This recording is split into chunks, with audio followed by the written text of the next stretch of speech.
Ah, on doit refaire un truc en plus. Ouais. Mais Non. si, parce que si, il va devoir soulever l'objet. Zoé, c'est la seule fille du groupe. En fait, on apprend à faire de la programmation sur les robots Lego. On les construit aussi. Là, c'est un char qui va déplacer un objet. Et pour bien comprendre, Hugo, son coéquipier, nous explique la différence entre Lego traditionnel et Lego technique. C'est un Lego technique, c'est une programmation pour faire les mouvements et tout ça. Si on appuie sur le bouton, il va commencer à tourner. Une autre équipe est justement en train de tester le résultat de sa programmation. C'est Benoît qui est aux commandes. C'est drôle parce que c'est un peu une sorte d'esclave, on peut lui demander tout ce qu'on veut. Tu viens ici pour apprendre quoi, Benoît ? Pour m'amuser, pour apprendre à mieux programmer le Lego Mansion parce que j'en ai un chez moi, mais je sais parfois pas très bien l'utiliser, donc je viens ici pour apprendre à mieux l'utiliser. Anthony Jacques, lui, est formateur pour Technobel et instituteur primaire de formation. Ce qu'on fait ici, ça peut aussi les initier, leur donner envie de se lancer dans des métiers de l'informatique. Construire des robots, concevoir un robot, c'est tout un programme au final.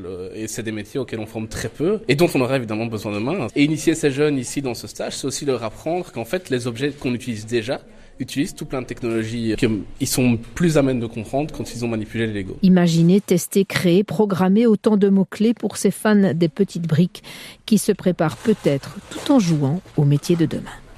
C'est vrai que lors des premiers stages, il n'y avait pas de filles.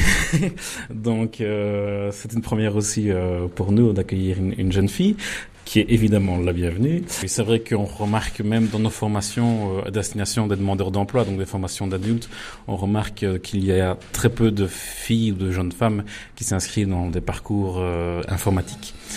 Si on les retrouve, ce sont généralement dans les filières peut-être avec des côtés peut-être un peu plus artistiques comme les métiers du web, la création de sites internet, d'applications, etc. qui demandent parfois une certaine peut-être sensibilité dans le design et dans l'ergonomie parfois, des métiers parfois un peu moins techniques dans lesquels on retrouve un peu plus de femmes. Les Lego, ça marche toujours, il y a toujours une certaine magie qui opère et je peux vous dire qu'on soit grand ou petit, on a toujours ce petit sourire quand le robot exécute les tâches qu'on lui demande de faire. Mais ça, c'est l'avenir, c'est demain, ce sont le type de métier dont on va avoir besoin, programmer des robots. C'est déjà aujourd'hui. On assiste à une tendance quand même qu'on appelle l'Internet des objets. On place maintenant désormais des capteurs un peu à droite à gauche.